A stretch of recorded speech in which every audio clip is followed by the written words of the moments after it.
नमस्कार, आप देख रहे हैं पल्स 24 न्यूज। मैं हूं आपके साथ सुहानी बहुगुणा। क्या है उत्तराखंड की बड़ी खबरें, आइए जानते हैं विस्तार में। उत्तराखंड में सीएम धामी ने शासकीय आवास पर मुख्यमंत्री विद्यार्थी कल्याण योजना 2024 का लोकार्पण किया। इस दौरान सीएम धामी ने मोबाइल लर्निंग स्कूल की सुविधा के लिए 2 बसों का भी शुभारंभ किया, जो कि उत्तराखंड भवन और अन्य यूपी BOCW में रजिस्टर्ड निर्माण श्रमिकों के बच्चों के लिए है। वहीं सीएम धामी ने कहा कि निश्चित रूप से ये योजना श्रमिकों के बच्चों को शिक्षा का समान अधिकार दिलवाने में मददगार साबित होगी। साथ ही युवा कल्याण के लिए भी हमारी सरकार प्रदेश के युवाओं के लिए कई योजना संचालित कर रही है। गुरु पूर्णिमा के अवसर पर देहरादून के कैनाल रोड स्थित गंगोत्री विहार में पौधारोपण कार्यक्रम का आयोजन किया गया, जिसमें सीएम पुष्कर सिंह धामी ने एक पेड़ मां के नाम अभियान के तहत अपनी मां के साथ पौधारोपण किया। बता दें कि विश्व पर्यावरण दिवस के अवसर पर पीएम नरेंद्र मोदी ने एक पेड़ मां के नाम लगाने की देशवासियों से अपील की थी। वहीं अब राज्य में इस अभियान के रूप में लिया गया है। इस दौरान सीएम धामी ने कहा कि जीवन में व्यक्ति की सबसे पहली गुरु मां ही है। ऐसे में मां के नाम पौधारोपण अभियान में शामिल होना किसी सौभाग्य से कम नहीं है। कांग्रेस नेता हरक सिंह रावत और रंजीत रावत ने हरीश रावत पर तंज कसा। दरअसल हरिद्वार के सांसद और पूर्व सीएम त्रिवेंद्र सिंह रावत ने अपनी डिफेंस कॉलोनी स्थित आवास पर आम दावत दी, जिसमें शामिल होने के बाद पूर्व सीएम हरीश रावत भी त्रिवेंद्र सिंह के घर पहुंची। वहीं हरीश रावत ने भी कांग्रेसियों पर पलटवार करते हुए कहा कि आम मैंने खाया और राजनीतिक मुंह पके के बीमार कुछ लोग हो गए। उन्होंने कहा कि मैंने दिन के उजाले में आम खाया है और मैं रात के अंधेरे में अपना या अपने करीबियों का क्रैशर बचाने के लिए मुख्यमंत्री के पास नहीं गया। बद्री केदार समेत 47 मंदिरों में परिसर के दायरे में अब दर्शन व्यवस्था से लेकर सुरक्षा का सभी जिम्मा बद्री केदार मंदिर समिति BKTC के पास होगा। बता दें कि सरकार ने पहली बार BKTC को सुरक्षा और IT संवर्ग के लिए मंजूरी दे दी है। वहीं इन संवर्गों में 58 पद सृजित किए जाएंगे और DSP रैंक के अधिकारी सुरक्षा की जिम्मेदारी संभालेंगे। उत्तराखंड गढ़वाल मंडल के चारधाम मार्ग पर ऋषिकेश में बाईपास के निर्माण के लिए हाई पावर कमेटी ने अनुमति दे दी है। वहीं कुमाऊं मंडल के टनकपुर पिथौरागढ़ मार्ग पर चंपावत बाईपास के लिए स्टीयरिंग कमेटी ने भी हरी झंडी दिखा दी है। बता दें कि दोनों ही मार्ग स्मारक दृष्टि से भी महत्वपूर्ण है और इससे सीमांत क्षेत्रों को जोड़ने वाली रास्तों पर बाईपास बनाने से सामान्य वाहनों की आवाजाही में सुधार होगा। इसके अलावा बॉर्डर की और तेजी से मूवमेंट के लिए सेना को भी मदद मिल सकेगी। HNB गढ़वाल केंद्रीय विश्वविद्यालय ने ऑनलाइन मोड पर विद्या परिषद की बैठक की। इस दौरान विश्वविद्यालय की शैक्षिक गतिविधियों से संबंधित कई मुद्दों पर चर्चा की गई। साथ ही निर्णय लिया गया कि अगर CUT PG का परिणाम 10 दिन के अंदर घोषित होता है तो रिक्त रहने वाली सीटों पर विश्वविद्यालय मेरिट के आधार पर प्रवेश देगा।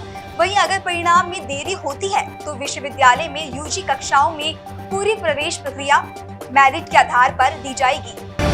उत्तराखंड में लिव इन रिलेशनशिप जितनी तेजी से बढ़ रहा है, उतनी ही तेजी से महिला उत्पीड़न के मामले भी बढ़ रहे हैं। बता दें कि राज्य महिला आयोग के आंकड़े इस बात की तस्दीक कर रहे हैं। आयोग के पास पिछले 3 महीने में महिलाओं के उत्पीड़न से संबंधित करीब 650 शिकायतें पहुंची है, जिनमें से 300 से अधिक की जड़ में लिव इन रिलेशनशिप का विवाद है। उत्तराखंड में भारी बारिश ने पहाड़ी क्षेत्रों में मुश्किलें बढ़ा रखी है। दरअसल मौसम विभाग ने प्रदेश में भारी बारिश का रेड अलर्ट जारी किया है। इसके बाद से उत्तराखंड में लगातार बारिश हो रही है। बता दें कि भारी बारिश के चलते गंगोत्री हाईवे में आवाजाही बंद हो गई है, तो वहीं कर्णप्रयाग में भूस्खलन के चलते पंचकुलिया के बाईपास रोड पर कई वाहन फंसे हुए हैं और साथ ही बाईपास में आवाजाही भी ठप हो रखी है। रुद्रपुर में मौसम के मिजाज में आई बदलाव से महज 1.5 घंटे की बारिश में नगर निगम की सफाई की दावों की पोल खुल गई है। बता दें कि रुद्रपुर के मुख्य बाजार की सड़कें बारिश के चलते तालाब बन गई है। वहीं इससे व्यापारियों के साथ साथ राहगीरों को परेशानी का सामना करना पड़ रहा है। साथ ही शहर की कई जगहों पर भी बारिश के कारण जल भराव हो गया है। आज से सावन महीना शुरू हो गया है। वहीं पूरे देवभूमि में बम भोले की गूंज से उत्तराखंड के शिवालय भी गूंज उठे हैं। शहर से देहात तक के सभी शिवालय की खास सजावट की गई और सुबह से शिवालय में जल अभिषेक के लिए भक्तों की भारी भीड़ जुटी है। बता दें कि सावन के पहले दिन ही लाखों की संख्या में कांवड़ियां जल भरने के लिए हरिद्वार पहुंच रही हैं। वहीं भीड़ को देखते हुए पुलिस प्रशासन भी अलर्ट मोड पर है। कांवड़ियों की सुरक्षा को देखते हुए पुलिस ने कांवड़ पटरी पर वाहनों की आवाजाही पर रोक लगा दी है और शिव भक्तों को कांवड़ पटरी से पैदल ही निकाला जा रहा है।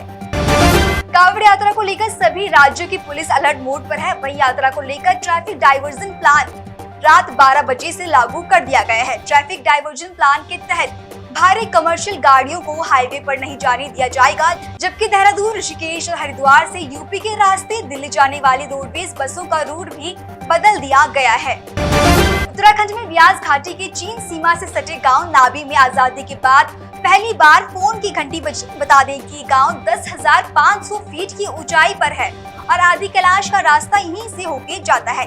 वहीं पहली बार फोन की घंटी बजने से ग्रामीणों ने निचली घाटी में रह रहे अपने परिजनों को फोन से बात कर खुशी जाहिर की।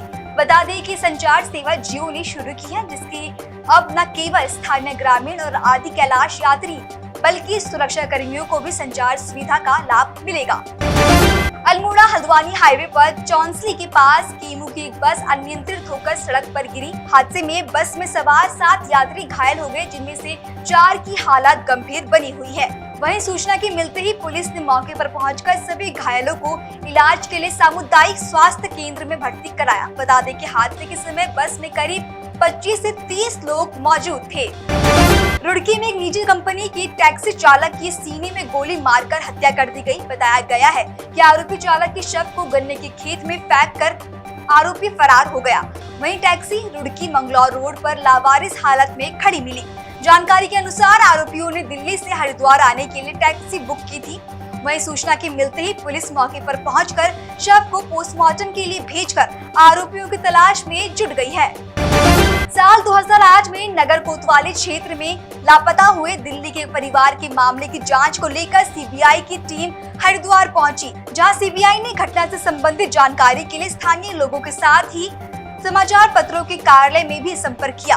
हालांकि पुलिस ने इस मामले में सीबीआई ने संपर्क नहीं किया है। जानकारी के मुताबिक दिल्ली में रहने वाला पूरा परिवार जून 2008 में हरिद्वार आया था और यहाँ पहुँचने के बाद सभी के मोबाइल फोन स्विच ऑफ हो गयी। फिलहाल सीबीआई की टीम जांच में जुट गई है। देहरादून के सरकारी प्राथमिक और माध्यमिक विद्यालयों में पहले ही शिक्षकों की कमी बनी है। ऐसे में इन विद्यालयों से राजीव गांधी नवोदय विद्यालय में प्रतिनियुक्त से शिक्षकों की तैनाती की जा रही है। इसके लिए अलग कैडर बनाया जा रहा है और शिक्षा विभाग ने इसका ड्राफ्ट भी तैयार कर लिया है। बता दें कि इस ड्राफ्ट में शिक्षकों, कर्मचारी और प्रधानाचार्य के पद आउटसोर्स, सीधे भर्ती और प्रमोशन से भरे जाएंगे। वहीं सरकारी माध्यमिक विद्यालयों से इनमें शिक्षकों को अब प्रतिनियुक्त कर नहीं रखा जाएगा। उत्तराखंड में जमीन की खरीद फरोख्त में 15 करोड़ रुपए की धोखाधड़ी के मामले में पुलिस ने बाबा अमरीक सिंह गिरोह के 3 और सदस्यों को गिरफ्तार कर लिया है। बता दें कि इस गैंग का एक सदस्य पहले गिरफ्तार हो चुका था और इस गैंग के सदस्यों पर उत्तराखंड समेत कई राज्यों में करीब 18 मुकदमे दर्ज है। बताया गया है कि ये गिरोह जमीन से संबंधित धोखाधड़ी के लिए कुख्यात है, जिसने देश भर के लोगों से सैकड़ों करोड़ रुपए की ठगी की है। वहीं अब पुलिस इस गिरोह के अन्य सदस्यों की तलाश में जुट गई है। अवैध खनन के लिए घूस लेने के वायरल वीडियो का मामला सामने आने के बाद वन विभाग ने आरोपी वन क्षेत्र अधिकारी और बीज अधिकारी को निलंबित कर दिया है। वहीं वन दरोगा के खिलाफ अनुशासनिक कार्यवाही के लिए वन संरक्षक शिवालिक वित्त को पत्र भी लिखा गया है। बता दें कि निलंबित रेंज अधिकारी को वन संरक्षक गढ़वाल वित्त पौड़ी से कार्यालय संबंध किया गया था। लोहाघाट के गांव में 5 साल की मासूम से दुष्कर्म का मामला सामने आया है। पीड़िता की मां की तहरीर पर पुलिस ने आरोपी सगे चचेरे दादा के खिलाफ पॉक्सो और बीएनएस में मुकदमा दर्ज कर लिया है। रुड़की हाईवे पर एक तेज रफ्तार कार ने एक युवक को कुचल दिया और उसकी मौके पर ही मौत हो गई। आसपास के लोगों ने कार सवार एक युवक को पकड़ लिया, जबकि मौके से 5 लोग फरार हो गए। ये थी उत्तराखंड की 20 बड़ी खबरें। ऐसी तमाम खबरों के लिए देखते रहें पल्स 24 न्यूज।